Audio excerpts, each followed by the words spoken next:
हर किसी की ख्वाहिश होती है कि उसे ऐसी पत्नी मिले जिसमें एक अच्छी व सफल गृहिणी की सारी खूबियां हों। वह पति, सास, ससुर, देवर और अन्य रिश्तेदारों के साथ सभी पक्षों को लेकर चले। हमराही के रूप में हर कदम साथ खड़ी नजर आए, सुख दुख में सहभागी बने। वह पति को अंदर से ताकत और संबल दे। घर में खुशियों का माहौल हो और कभी अनबन का मौका आए तो भी पत्नी की एक मुस्कुराहट से सारे गम और झंझटें दूर हो जाएं। वह किस्मत पर चार चांद लगा दे। माहौल और समय भले ही भौतिकता की चकाचौंध का है, लेकिन उन भाग्यशालियों की कमी नहीं है जिनके लिए पत्नी यानी अर्धांगिनी ही ताकत बनी और पत्नी के सद्गुणों के कारण उन्होंने जीवन की सफलता के शिखर को स्पर्श भी किया। हर इंसान की जिंदगी में ऐसा समय आता है जब वर वधू की तलाश की जाती है। जनवरी के दूसरे पखवाड़े से मुहूर्त के साथ हर तरफ 7 फेरों की रस्में भी शुरू हो जाती हैं। आइए आपको बताते हैं कि किन गुणों और लक्षणों वाली कन्याएं अपने पार्टनर के लिए बेहद लकी होती हैं। स्वागत है दोस्तों आपका हमारे चैनल समय चक्र में। पहले जमाने के लोग ज्यादातर विवाह के समय गुण देखते थे। भौतिकता और चकाचौंध के इस दौर में लोग गोरी, लंबी व चेहरे से सुंदर दिखने वाली युवतियों को ही पसंद कर रहे हैं। लेकिन सही मायने में वधू हमेशा वर के योग्य देखी जानी चाहिए। रंग से फर्क नहीं पड़ता है। गुणों के मिलान वाली लड़कियां ही पति व ससुराल पक्ष का भाग्योदय करती हैं। सामुद्रिक शास्त्र व गरुड़ पुराण में इसके साफ संकेत भी दिए गए हैं। गरुड़ पुराण के एक श्लोक में कन्या के गुणों के बारे में बताया गया है।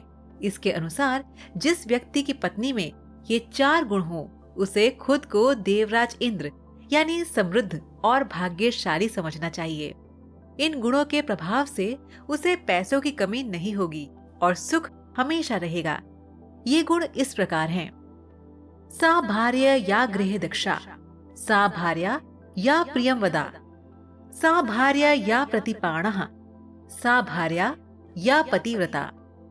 अर्थात जो पत्नी गृह कार्य में दक्ष है, जो प्रियवादिनी है यानी कि अच्छा बोलने वाली है, जिसके लिए पति ही प्राण है, जो पति प्रायणा है, वास्तव में वही पत्नी है।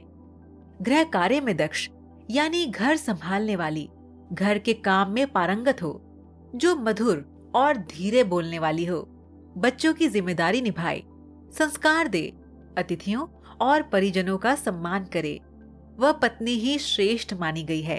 एक जाने माने ज्योतिष आचार्य के अनुसार समुद्र शास्त्र अंगों की बनावट और रूपरेखा के आधार पर मनुष्य के भाग्य, गुण और जीवन के दूसरे पहलुओं के बारे में जाना जा सकता है।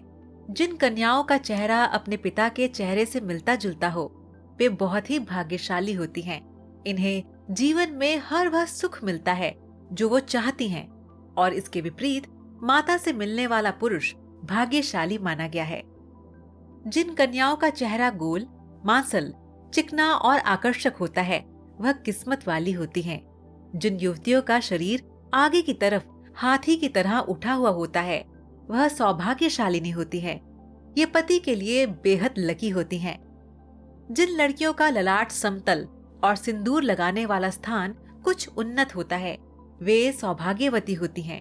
इनके सुहाग की उम्र लंबी होती है। यदि कन्या के बाल भौरे की तरह काले, मेघमय हो और कुंड के समान मुड़े हों, तो ये बड़ा ही शुभ माना जाता है।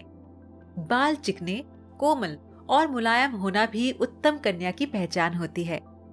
जिन युवतियों की भौहें एक बराबर दूरी पर हो, सटी हुई ना हो और धनुष के समान झुकी हो, वे भाग्यशालिनी होती हैं।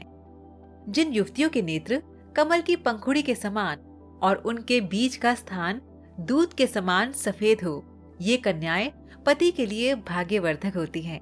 जिन कन्याओं की भुजाओं में हड्डियों का जोड़ नजर नहीं आता, हाथ व भुजाएं कोमल होने के साथ हाथों में अधिक रोम नहीं होते, वे भी भाग्यशालिनी होती हैं। हथेली से नाखून की ओर उंगलियां पतली और उंगली के पोर लंबे होना शुभदायक होता है।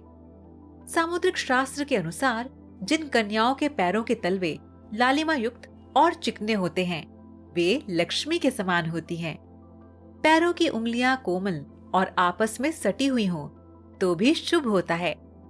कन्या को देखते समय ये भी ध्यान रखना चाहिए कि उसके पैर की कनिष्ठा यानी कि छोटी उंगली भूमि को स्पर्श करती हो। ये लक्षण शुभ माना जाता है। जिन कन्याओं के तलवे मांसल, समतल और पसीने से रहित होते हैं, वे विवाह योग्य उत्तम मानी गई हैं। चिकने, गोल उठे हुए और तांबे के समान रंग वाले नाखून शुभ होते हैं। शास्त्रों में वर्णित है कि लंबे बालों वाली महिलाएं पद्मिनी होती हैं, अर्थात उच्च कोटि की होती हैं। लंबे और रेशमी बाल शुभता और सौंदर्य का प्रतीक हैं। सामुद्रिक शास्त्र में लंबी गर्दन वाली महिलाओं को मंगलकारी माना गया है।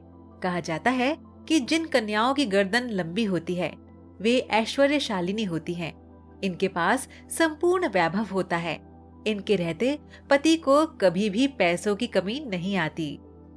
सामुद्रिक शास्त्र व भविष्य पुराण में लिखा है कि ऊंचे, सुडौल व बड़े वक्षस्थल वाली स्त्रियां सौभाग्यशालिनी होती हैं। इनके सुडौल वक्षस्थल धन, समृद्धि व सौभाग्य के प्रतीक है। बड़े वक्षस्थल वाली स्त्रियां पति के लिए एक तरह से तारणहार होती हैं। इनकी संतान भी अपेक्षाकृत ज्यादा बेहतर और सफल होती हैं। जिन कन्याओं की जंघाएं पुष्ट व मांसल होती है वे वैभवशाली होती हैं। इनके कारण ही पति को मकान और वाहन आदि का सुख बेहतर ढंग से प्राप्त होता है। तो दर्शकों, आज का सवाल आपके लिए ये है कि क्या आप बता सकते हैं कि विवाह के बाद स्त्री मंगलसूत्र क्यों पहनती है? आप इसका जवाब हमें नीचे कमेंट बॉक्स में दीजिए। हमें आपके जवाब का इंतजार रहेगा।